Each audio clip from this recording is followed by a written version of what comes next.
Hey y'all, welcome back to Andy's Little Homestead. Today's video is going to be a little bit different. Y'all haven't seen much of me lately, and I want to talk about that.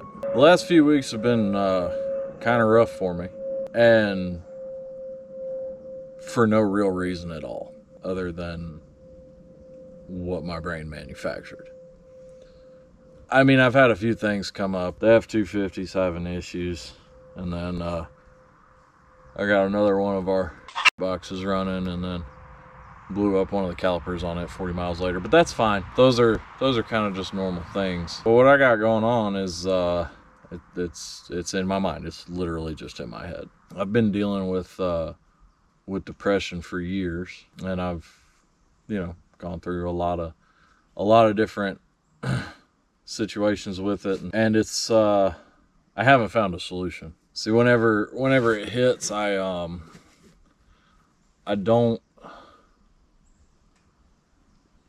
want to talk to people. I don't want to talk about stuff. I sure as hell don't want to talk about depression, but maybe this is therapy for me. I don't know. But this morning, I woke up as I have for the last few weeks, just not wanting to do anything. Just wanting to stay in bed, and my mind goes to a million things that I have to get done, and it all just kind of snowballs. It becomes overwhelming, and then the thoughts are competing for space, and then I just kind of sit there paralyzed, and it sucks. Depression is something that affects a lot of people, and it doesn't necessarily get talked about, or maybe it gets talked about in the wrong way, and I'm not a shrink, but from what I've seen, the boomers don't address it. They just yell at the waitress. The millennials recognize that it's there. They might go to therapy, which I'm a big proponent of, but then they don't really make much progress with it. And then this latest generation, they wear that shit like a badge of honor. I don't like it's something to be proud of. I don't understand it. This morning I was tired of it, as I have been, and got up, got moving. I basically ended up sitting in the truck like, okay, we're gonna get stuff done, we're gonna make a video.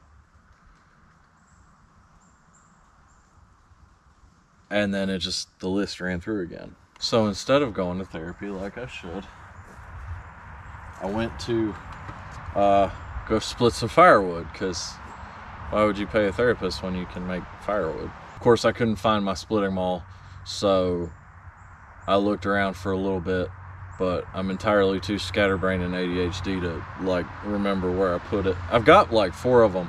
I bought another one. And I went to work, and I started thinking about it. It's interesting to me. I believe that depression as an issue has existed for as long as human history, but I find it funny how our modern circumstances have changed things. When you're in a position where it's tough to get out of bed, but it's going to be real cold this winter if you don't, you get out of bed. I did take a psychology class in high school. I didn't pay attention to much, but there was one thing that struck me. It was I don't know if y'all have seen it. It's called Maslow's hierarchy of needs. It's a pyramid. And at the bottom it has the absolute essentials, food, water, shelter, security, and it kind of moves up from there to, things that you like, things that you enjoy, and things like romantic love, fulfillment, all those things. And then it kind of works its way up until the very top, which is self-actualization, which I'm given to understand is just being completely 100% okay with yourself, your purpose, and your position in this world. And I think when you haven't met the lower needs, there's not a whole lot going on up top. There's no time to concern yourself with it. But we live in a very comfortable society. We live in a very comfortable time. So when staying warm this winter isn't dependent on your physical labor making the heat source that's going to keep you from freezing to death, well, that kind of leaves your mind to wander into other stuff. And I don't necessarily think that's a good thing. I think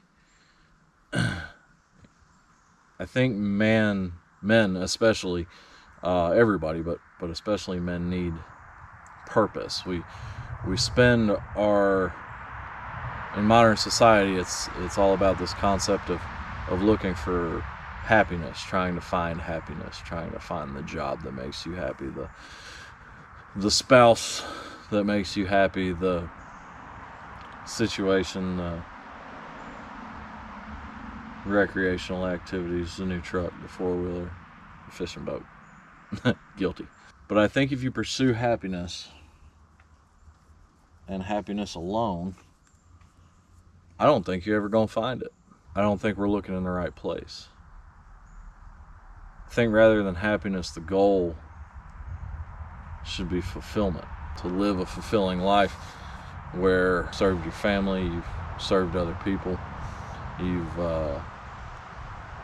given more than you've taken out of it.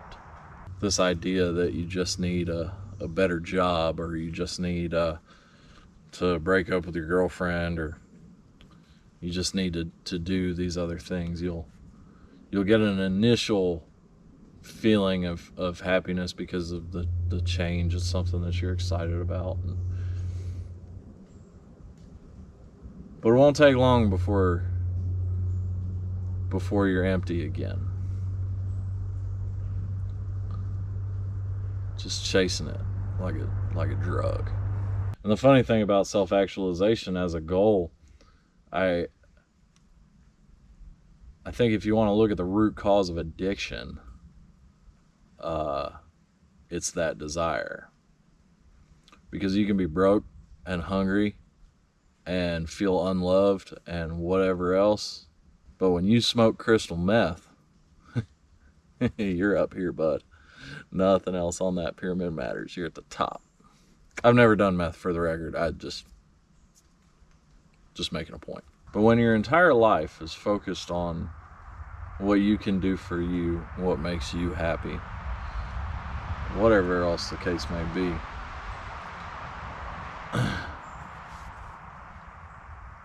you're gonna end up missing the mark 100% of the time. I feel good for a little bit, but that's not the end game. How this all relates to me and my current situation, I haven't 100% figured out. But in the meantime, there's other little practical things that you can do. I own a log splitter. I like splitting them with the maul. Exercise is good. Rather than just picking up weights and putting them back down, not actually accomplishing anything, at least this way I'm producing the heat that's going to keep my family warm this winter. In that way, I am serving them. So this morning, I'm feeling a little bit better. Now, I don't want y'all to worry about me. I've been so much worse off than I am right now. I can assure you of that.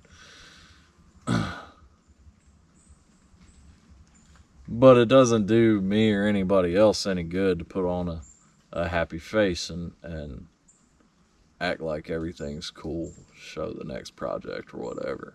You know, and the stuff that I got going on, it ain't personal, it's just chemical. My brain makes serotonin and the receptors are like, oh, none for me, thanks. I guess it can be expected. I poured a lot of alcohol into my brain over the years. I can't expect to come out of it completely unscathed. That's okay. It'll all work out. I mentioned therapy. I've been to a shrink. Like I said, I'm a huge proponent of it. But I think one of the problems is within the mental health community or these ideas of it, it's like, oh, you're going to go and it's going to fix you. And no, it ain't. It might help you get to some root causes and stuff, but truly getting past mental issues requires action. What is it that they say? Where motivation ends, discipline takes over. So maybe that's what I need. Maybe I need a little more discipline. Maybe I'll split wood for an hour every morning before I try and do anything else, you know. Just start the day off that way. Like I said, I hadn't figured it out yet. None of us really have. And that's okay. But if you're in a bad spot today, maybe try something different. maybe you've never been to a shrink and you got a lot of stuff to unpack. Or maybe you've been to a shrink and ain't nothing happening. If what you're doing ain't working, do something different. And the last thing that I'm going to mention, and I truly believe this, not everybody does, but whatever. All these issues, all these problems that exist inside your own mind, and you start to think about why would that exist, especially if you're a person with any kind of faith. You're like, God, why would you allow this to happen to me? Or why do I pray about this and nothing changes? And here's what I know about that. We live in a broken world across the board. I believe that. I believe that the world is completely infected with sin and terrible behavior. You don't believe me? Turn on the news. And the world exists like that because we're able to make our own decisions. A lot of times those decisions aren't good ones. But I do believe that God can take any situation and use it for good, even if it doesn't seem like it's good. My wife has been through a lot in life, more than I have. And having gone through similar mental health problems, I am better able to love and serve her because I understand. It actually lands when she tells me what she's going through. That kind of knowledge doesn't just show up, or that kind of understanding. It doesn't just inherently exist. But I'm able to do a lot of things because I'm depressed. I'm able to talk to a lot of people. I'm able to try and help them out. I've had friends that I've talked off the ledge.